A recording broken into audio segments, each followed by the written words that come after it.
What I would give to go back to the peak levels of delusion during pre-season. Honestly, life was good, riding purely on hopes and aspirations. During some photo shoots, a few of the drivers were chosen to write down what their dreams were ahead of the season, with one of those drivers being Charles Leclerc. And one of the prompts was, "This year I will be," and Leclerc says, "a world champion." You want me to press pause? Big pause. So let me get this straight.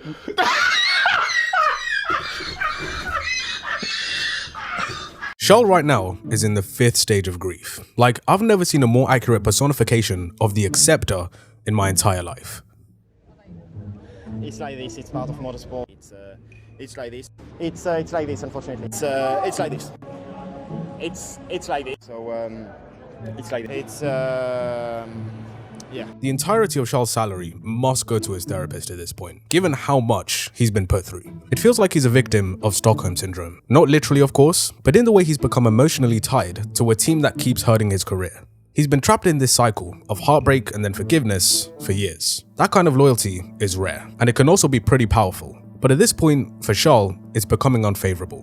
Because the more he invests in the dream, the harder it becomes to walk away from it. The harsh reality of Formula 1 is that not everybody is guaranteed a shot at fighting for a championship. You can be one of the most talented drivers ever. Bad timing and unfortunate circumstances can single-handedly rob you of the opportunity to win a title. F1 has seen many extremely talented drivers who should have won a championship, but didn't.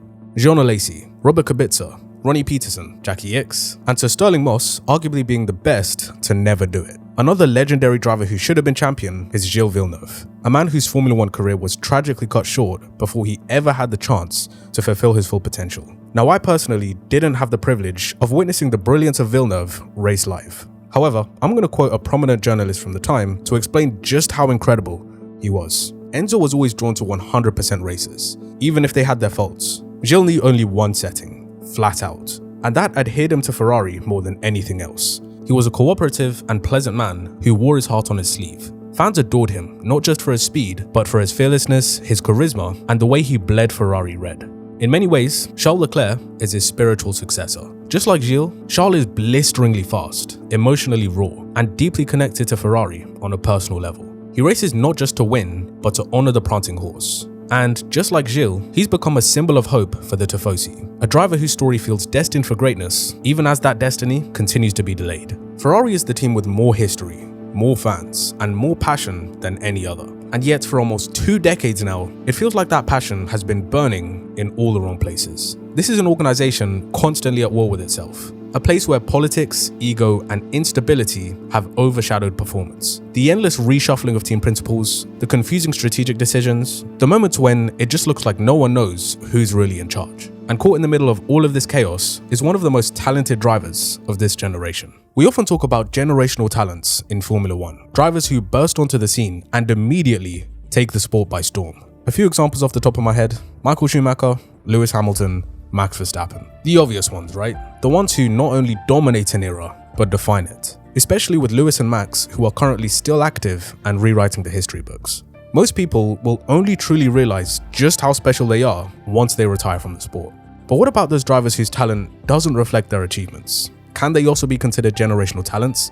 Or are they merely remembered for what they could have achieved? It's a story as old as the sport itself. Many drivers in recent years have experienced a similar fate. Daniel Ricciardo's prime years were overshadowed by the dominance of Mercedes, meaning he never even got a fair shot to fight for a title. Fernando Alonso is a bit of a unique case because he's already considered a legendary driver, winning back-to-back world championships and dethroning Michael Schumacher, who was fresh off securing 5 titles in a row. But his career could have been so much more had circumstances played out differently. The driver in Formula 1 is only a partial factor in determining success. Not only does the competitiveness of the car matter a lot, but also the stability of the team, how they develop the car throughout the season, how good their strategies are, and much, much more. Being the most successful team in the history of the sport comes with a lot of expectation. And ever since the glory days of Schumacher, that one championship with Kimi in 2007, and the Constructors' title in 2008, they haven't won anything. But over the past 7 years, there has been one driver, one outstanding driver who has kept that dream of a return to glory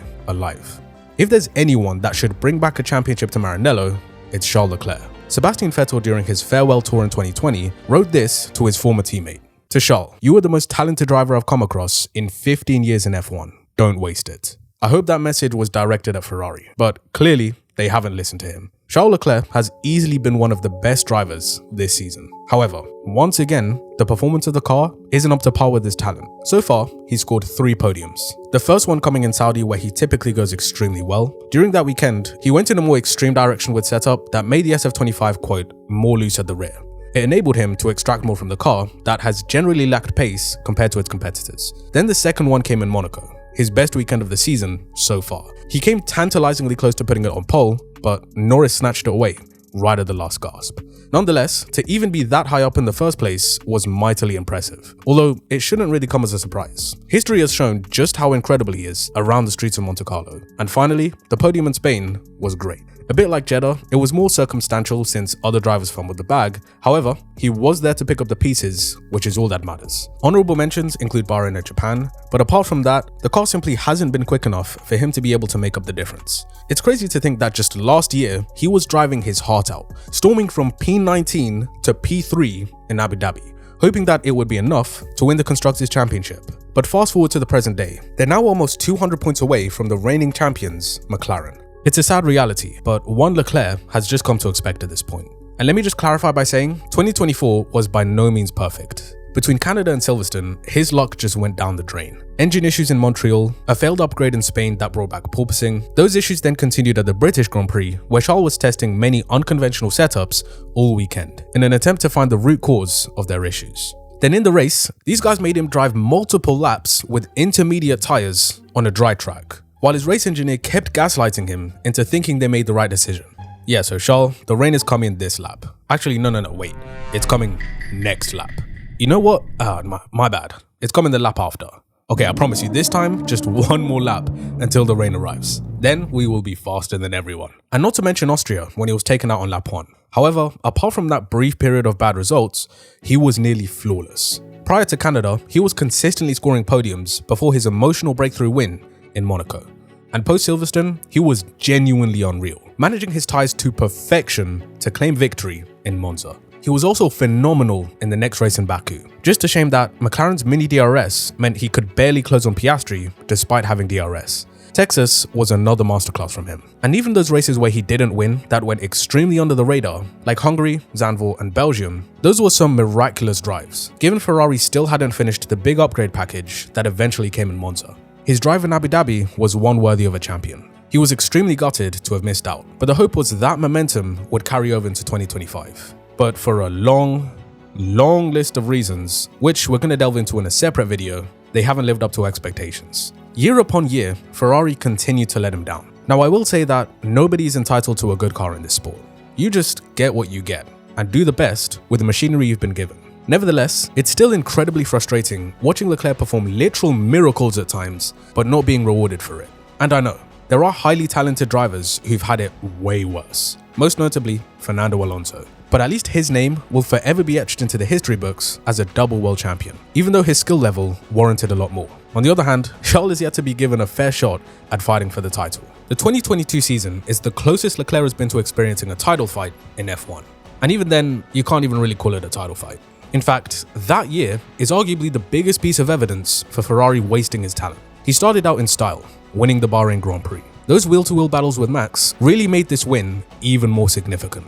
This was Leclerc laying down an early season marker, reminding everyone why he's a force to be reckoned with. They went at it again in Jeddah, and this time, Verstappen came out on top. And the hope was for this to continue all season long. Charles dominated the third race in Australia, taking the first Grand Slam of his career. However, from that point forward, everything, and I mean literally everything, crumbled.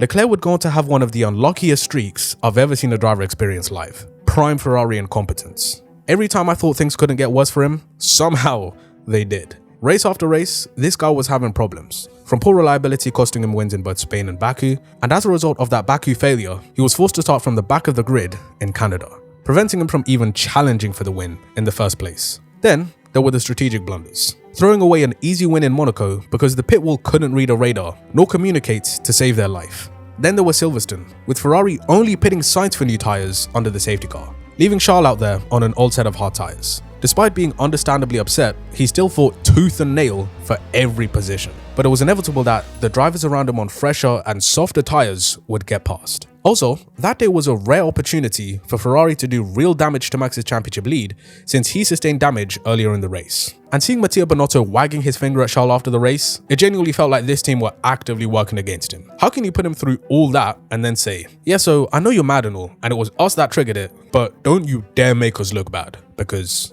Forza Ferrari. Austria was a stellar performance from Leclerc, and such a dominant victory provided hope that his championship dreams weren't dead yet. But then, just one race later, France happened.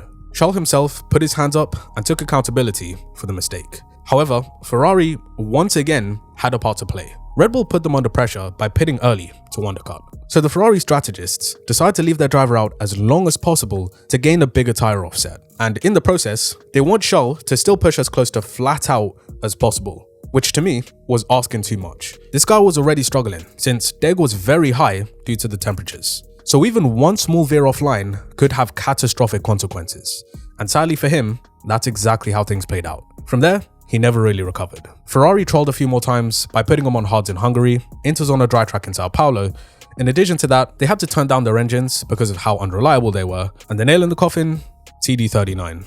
A technical directive forcing teams to raise the ride height of their cars to a mandatory limit. It was bad news for the Scuderia since most of their performance was being generated from running the car as close to the ground as possible. And as a result, Ferrari lost performance and touch with Red Bull, who outdeveloped them over the course of the year. In spite of that though, they still could have taken the title fight to the last race had they not thrown away so many points in the beginning. When Charles burst onto the scene in 2018, he was doing things that just seemed incomprehensible, pulling off feats so impressive that Ferrari had no choice but to sign him. There was simply no way they were going to miss out on a talent like this. And his arrival in 2019 was the realization of a lifelong dream. But at the same time, he was stepping into a seat heaped with pressure, an iconic legacy, the weight of a nation falling on his shoulders, and a four-time world champion as his teammate. And yet, he took it all in stride. Right from the second race in Bahrain, he looked like a veteran, near untouchable. The only thing that stopped him that day was an engine issue. That performance really set the tone for the rest of the year. If his rookie season wasn't enough to prove that there was something special about him, this performance silenced all the critics who claimed his promotion came too early.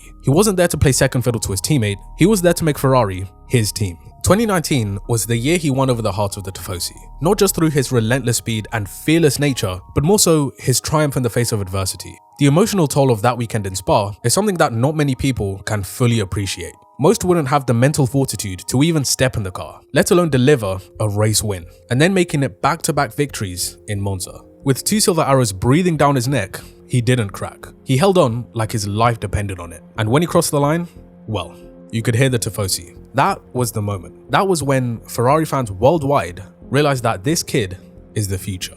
However, the very next year, the team hit rock bottom. The car was shockingly bad, slow on the straights, unstable in corners, and getting outclassed by the midfield. Coincidentally, this sudden drop in performance, particularly with regards to their power unit, seemed very timely. The FIA mandated a second sensor to prevent Ferrari from exploiting the fuel flow system, and the result was they lost about 50 brake horsepower compared to their competitors. In addition, their aero efficiency was just poor, meaning the car was generating insufficient downforce relative to the amount of drag being produced. Correlation issues between their wind tunnel and on-track also contributed to their overall struggles. So in short, Ferrari went from having one of the fastest cars on the grid, easily top 3, to fighting at the tail end of the midfield. Leclerc was their only saving grace. How he managed to finish P2 at the season opener in Austria was some superhuman effort.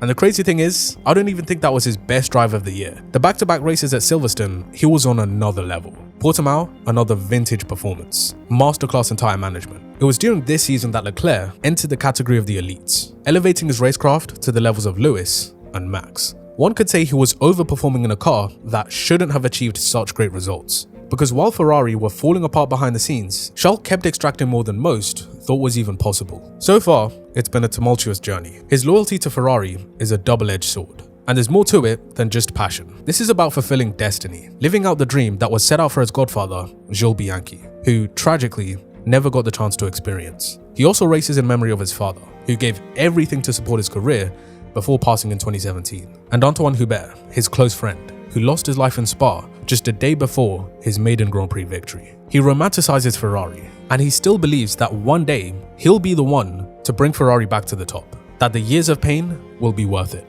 But at what point does loyalty become self-sacrifice? At some point, romanticism has to give way to realism. There's a version of history where Charles Leclerc is already a world champion. A version where Ferrari are more competent, more cohesive, and more deserving of a driver of his caliber. But that's not the world we live in. His prime years are taken away, season after season, waiting for them to get their act together.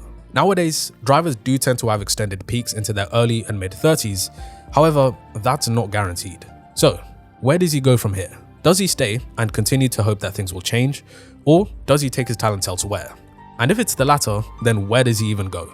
Mercedes seem to have Russell and Antonelli tied down. McLaren definitely have Norris and Piastri locked in, and who's to say taking a gamble and jumping ship to somewhere like Red Bull or Aston Martin would even pay off? The likelihood is that he's gonna stay the course, and trust that the team is gonna find the right track. But if Charles stays, it might ultimately be to his detriment. Loyalty is admirable, but in Formula 1, it doesn't guarantee success. Sticking with Ferrari means continuing to put his faith in a system that has repeatedly let him down.